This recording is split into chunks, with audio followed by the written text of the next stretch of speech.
Hello and welcome to ECS 6632, Research in Multicultural Education. I'm Andrew McLaren. I'll be leading you through this particular module. This particular module, titled Courageous Conversations About Diversity, will kind of serve as a model for future modules that you'll be working your way through, given the nature of the hybridity of the course, which is pretty much substantially all done online, and you meeting in small groups with only 2 face-to-face meetings. So you'll find that the modules will intersect between the readings that you'll be doing outside of class and your activities, and providing valuable lecture and information that isn't necessarily covered by the readings that we have assigned. Real quickly before we move forward, it's kind of essential that you as course participants have completed the Tech Readiness Survey, or the Technology Readiness Survey, provided you by the University of Utah. That will be really helpful in determining kind of where you are in your technological abilities, given the fact that this course requires a substantial amount of tech savviness, so to speak, in order to be able to kind of work through the different pieces. You'll find that every module will be similar to this module. Aside from the title slide, you'll have an overview slide that kind of walks you through the different components of each of the modules, kind of creating a framework for you as you move forward through the particular modules. And so briefly, just kind of an introduction, this particular module is going to kind of introduce you to this particular piece that we need to hit right away, and that is the courageous conversations about diversity. It's going to kind of set the table for us in terms of preparing us for the process of engaging one another in sometimes very difficult conversations, but important conversations nonetheless, in terms of moving forward in our attempt to reimagine the school and, in essence, the school system in some way, shape, or form to address these increasing issues associated with race, gender, and class.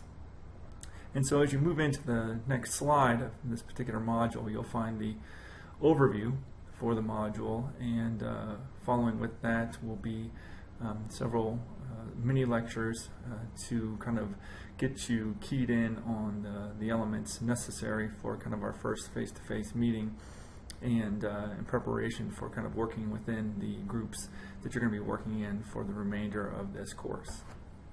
So let's move on to the overview slide.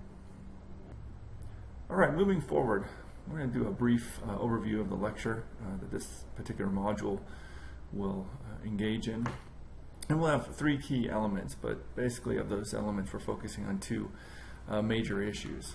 The first of that you'll find was the bulk of the reading associated with this module to kind of set the table, so to speak, in terms of kind of the overall components of this course, but specifically this piece of critical conversations in the area of social justice. We all understand that schools are impacted by a variety of different elements, but ultimately being able to engage in these critical conversations around issues associated with race, gender, and class will be a key piece. And so it's important we kind of go through the process of ultimately what these critical conversations look like, as well as what it really takes in terms of ourselves and being able to step back in some circumstances to have those meaningful conversations. Another piece associated with that will be critical conversations, and especially when it comes to advancing the profession for us as educators, and how being able to engage in critical conversations, finding other like-minded educators who are willing to take the substantial risks associated with critical conversations to forward our profession, and ultimately have us be much more responsive to the needs of the changing demographics and the students that we find seated in our classrooms. Another key component of this will be obviously the St. Benedict's piece, and how we're going to use the St. Benedict School in New Jersey as a case study for reimagining the educational institution. We find over the decades school reform being a common both political and social point of conversation in the United States, as we attempt to address the ever-changing requirements of schools, what we want schools to do, at the same time understanding the significant demographic shifts in the United States and all of the major issues that tend to impact school and student success. And so St. Benedict's basically kind of gives us that piece to begin a conversation, understanding that there are limitations to the St. Benedict's model. And then finally, using St. Benedict's as an example of having a critical conversation, being able to use both the positive and negative components that we might find within the St. Benedict's piece, and maybe some of the elements we find within the conversations in the interview process that are engaged in by the principal actors and participants in that 60 minutes piece. And we can kind of tease out different elements that are found within that conversation as kind of an example of what it means to engage in a critical conversation around a piece of journalism that highlights a very successful school, but also some underlying elements that are found within that conversation that occurred in the piece, and being able to tease out what those complexities may be. So we'll move forward from here. Our next piece here is we're focusing on the critical conversations that we want to have in social justice and the realities that exist when it comes to discussing what can be at times very difficult and confrontational and uncomfortable topics associated with issues around race. And I think it's really important that we look at the first piece, which would be the intentional approach to critical conversations, that it isn't just entered into haphazardly, that we kind of lay a framework for those conversations. And in doing so, I'd like to point to Cornel West's piece from his seminal work, Race Matters, where West clearly articulates the need to be very intentional and specific in the approach to these conversations. And I'll quote Dr. West when he says, "How we set up the terms for discussing racial issues shapes our perception and response to these issues."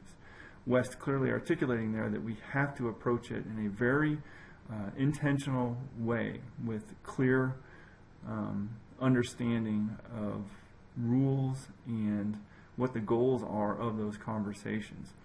And we can look to experiences in American history of the past and attempts by a variety of different venues, from talk shows and other nightly news magazines and even cable news networks, where we see or obviously take account of a horrific chain of events, whether it be an event as recent as Ferguson, Missouri, or Trayvon Martin, or even something that seems as innocuous as Beyonce's Super Bowl performance, that immediately triggered a kind of cascade of conversations that politicized what may have been, or quite possibly was, a political act on her behalf, and how conversations around race and equity basically devolved into a sport of hurling accusations with no real meaningful progress being made across the political spectrum when it came to different areas of focus and concern. We can see that as far back as the 90s in New York City and the Central Park jogger case with the 5 young African American males that were all under the age of 18, arrested, ultimately prosecuted and found guilty for the brutal beating and rape of a young woman jogging in Central Park, and the firestorm that erupted around issues associated with race in New York City at a time where race relations were highly charged. And you find a variety of venues, whether it be the early Oprah Winfrey show or Current Affair, a Nightline, all attempting to engage in conversations. However, it was never an intentional approach. It was always highly politicized and sensationalized, and so we very rarely ever achieved anything meaningful from those conversations. Mainly because it wasn't intentional, and understanding there are very specific ground rules as laid out in Singleton and Hayes. And we talk about, they talk about the 4 agreements for courageous conversation, and that is, as you go through that particular reading, staying engaged and focused on what the ultimate goal of those conversations are. Also understanding that we should expect and you will experience discomfort there's nothing that creates comfort when we have to confront issues associated with race, gender, and class, and when those issues may challenge assumptions we have or challenge the way we see the world that we currently live in. The other piece that they discuss is speak your truth. We try not to hide or cloak the experiences or the beliefs and assumptions that we carry. And so therefore it's very important that we're honest in these conversations, knowing full well that our honesty can be uncomfortable for us as well as the other people in the conversation, but it's important to forward the conversation and create a framework for understanding each other within those conversations. And then finally, and the most important piece is expect and accept the fact that there may not be any closure to this particular issue or the topic of conversation around race and gender and class. Obviously, specifically for the purposes of this course, race being the primary component. But we can't expect to solve the issue at hand. Obviously, because we've been engaging in these conversations for decades, if not centuries, we have to clearly accept the fact that we, as a small group or a large group, are not going to resolve those particular issues in a 1 hour, 2 hour, or 10-hour course. But there's those conversations themselves that give us greater understanding and insight into how we create our understandings of race in those interactions within the institutions, specifically for us, the schools within which we work. The second is the internal struggles that we have and being humble in the face of the fact that there will be realities revealed by people that we engage in these conversations with that we didn't expect or anticipate. How we all move through this world affects the way we interact in that world and helps create our understanding of it. And so we've all created very different understandings of the world in which we live, specifically also around issues associated with race, and how we have structured those understandings in some circumstances may have been very different to how other people have. And when we find those assumptions we have made being challenged, it can be humbling. And we struggle with the fact that we may not know the world the way we thought we did. And being able to enter into those conversations and within those groups with a sense of humility opens us up to a greater level of understanding. Now, that's not to say that our understandings are wrong, but it helps us understand that the way we've shaped our understanding of the world may be very different from the other people within the group. And one of the other pieces is basically coming to terms with uncomfortable silences on both sides of the equation, and that people of color are going to, in some circumstances, feel a sense of silence because they may feel their voices are not being understood or heard. Likewise, people of the majority may also silence themselves and not want to share because they feel that they may have either engaged in an unacceptable practice or understanding because of what is revealed through the process of these discussions, that the way they ultimately have framed their understanding of race has ultimately led to them to having some type of discord with what might be the narrative of other people within the group. And that, in many cases, forces us into silence. And as such, because silence ultimately will negate potential for conflict. But I think that it's important, and both Singleton and Hayes have revealed that it's important to be okay with those and let those silences exist for a while as people have the time to process what is being said and shared within the group, and process the different perspectives and understandings of how race and in other circumstances gender and class are understood. But also recognizing those silences are an opportunity for us to explore our understandings or misunderstandings, as the case may be, and being able to, within a group, especially a group that we trust, ask further probing questions in order for us to better understand our assumptions or our understandings in that particular context. Now, moving on to the piece in terms of critical conversations and ultimately how this will serve our purposes in terms of advancing our profession as a whole. it's important that we kind of take a step back and kind of look at the profession of teaching as a whole and what these critical conversations ultimately mean for us when it comes to ultimately creating what I like to term these intellectual professional communities. And that all of us have some experience in one way, shape, or form within the school in kind of finding fellow educators who tend to support our particular framework and understanding as what our role is within the classroom. And while that can be very supportive, there are certain types of communities within schools and those educators that we understand in some circumstances don't necessarily align with our particular philosophical frameworks and pedagogy when it comes to our role in education.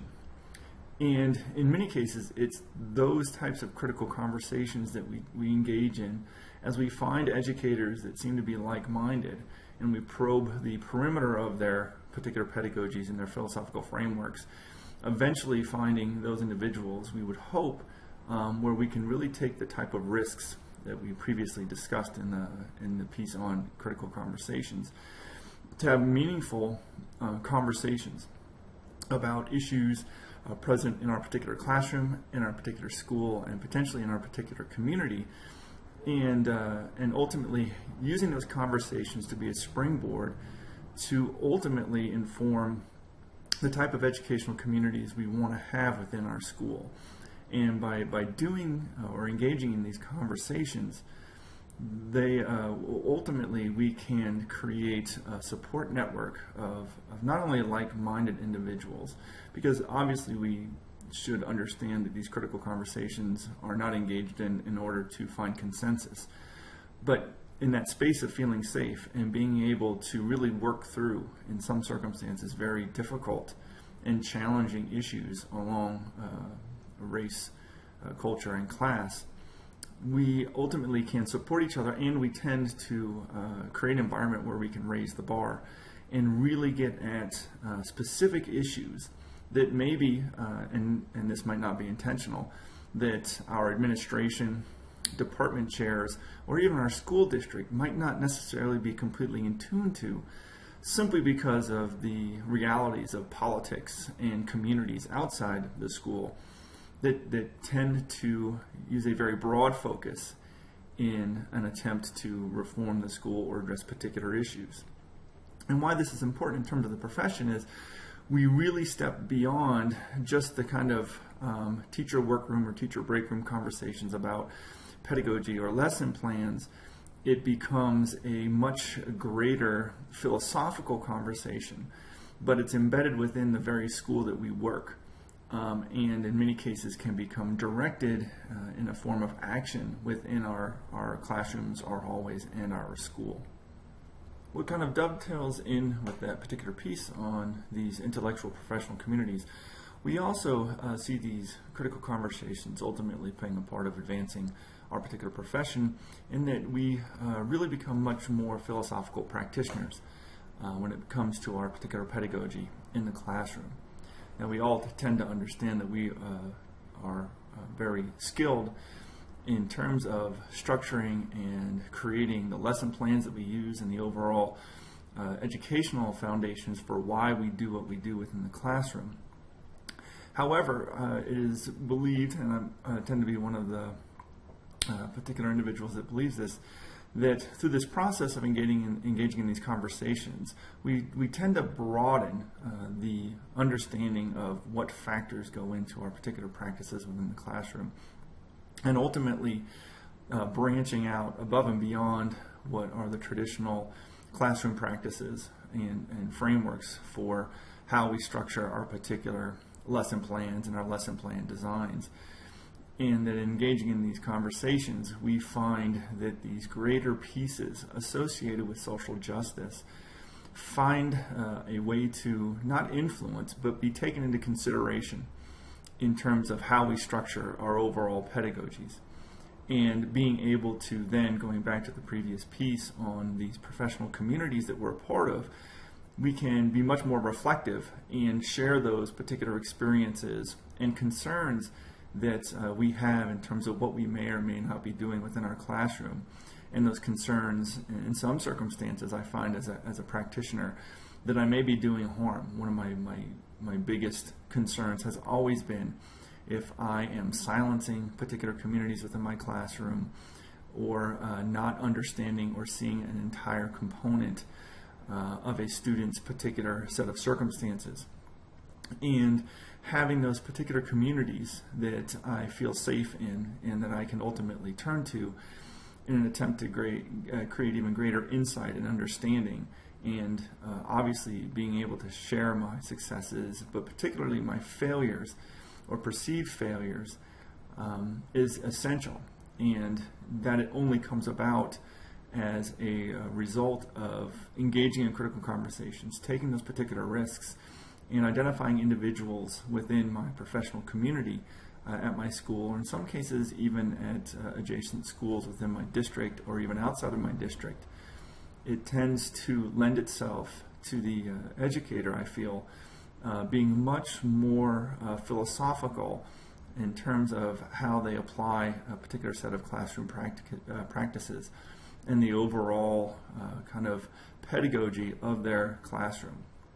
That too has a greater implication in terms of seeing ourselves not only as solitary actors within the classroom, but moving beyond that and connecting, whether it be down our hallway or across our school, and even very specifically to our administrators in an attempt to kind of pull them along in particular directions that we feel are necessary, that the admin, through no fault of their own, may be unaware of, or in some circumstances feeling incapable to address those particular issues. And we can find throughout schools and classrooms educators who do engage in this particular practice. And the more we engage in these critical conversations, the more we find ourselves as these philosophical practitioners of not only the profession of teaching, but also within the overall institution of the school and the schooling system. And this final piece, educators as institutional agents of change, and how that relates to this piece of critical conversations in advancing the profession. It lends itself to some of the conversations that have been ongoing over the last several decades, associated with educators being empowered to affect substantial change, whether it be in society, individual students that may come into our classroom. All of that is relevant in some way, shape, or form. But this piece, in essence, kind of rejects, in some ways, a lot of the literature that came out of the 60s and 70s that might be seen as embedded in a lot of Marxist rhetoric as teachers as these massive agents of overall societal change, and ultimately affecting wide range change across American society, deeply rooted in somewhat revolutionary rhetoric.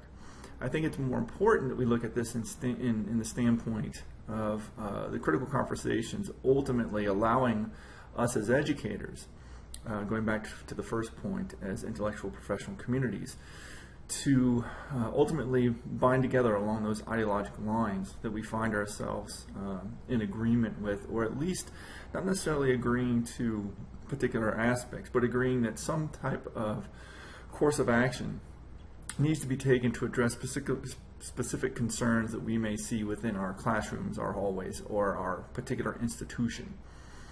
In that these very critical conversations give us insight into the specific types of actions that we may want to engage in. Another piece to that is the understanding that these conversations, as they take place, in some circumstances really only are reflective of our particular community itself, whether it be the community that our school serves, or even on a small level, the community of teachers within the institution. And in these conversations, it becomes evident that in kind of that rejection of the 60s, early 70s rhetoric, that we are not here to engage in substantial wholesale change of the entire educational system in the United States, specifically focusing on the particular issues and elements that we identify and reveal through these conversations we engage in with our fellow educators, we find those areas of agency where we can engage in specific acts to ultimately affect change within our institution. And again, it's key here to understand that it's not, the focus is not a large-scale systemic change. As we look at something like St. Benedict's, the institution changed, but the institution was not making any attempt at a broader wholesale change, even across the Catholic education system in the United States. It was a very specific example that we'll be getting to in conversation in the following slides. But key here as a part of advancing the profession is that educators become very active and involved in the discussions around whether it be pedagogy or policy or teacher practices, and that in most cases can be informed by these conversations that we're willing to engage in, going all the way back to the beginning of this particular piece on critical conversations, and therefore giving teachers a substantial amount of at least agency as well as voice within the institution to affect some elements of change that in the long run can turn into substantial elements of change in a desire to meet, once again, the changing needs of the community we may serve and the changing demographics of the student body that we find within our classrooms. Right now we turn our attention to the example of St. Benedict's, as previously mentioned. At this point, you should have watched the 60 Minutes piece on St. Benedict's in Newark, New Jersey. And we want to just use it simply as a springboard for discussion in terms of the potential and possibilities that can be achieved in a school, even though St. Benedict's is a little bit different from what we generally deal with here in Utah within the public school system, St. Benedict's obviously being a Catholic school. Catholic schools still fall under the bureaucracy of the Catholic Church and its branch of its parochial education. And so while we too deal with the bureaucracy, obviously St. Benedict's is somewhat different. But it serves as a case study in what can be achieved when a school like St. Benedict's decides that it, in its original incarnation, is not meeting the needs of its students or obviously the community in which it's situated. St. Benedict's was able to, in essence, reinvent itself in a way that's very different from most Catholic schools as well as public schools, and it's achieving amazing results after having done so.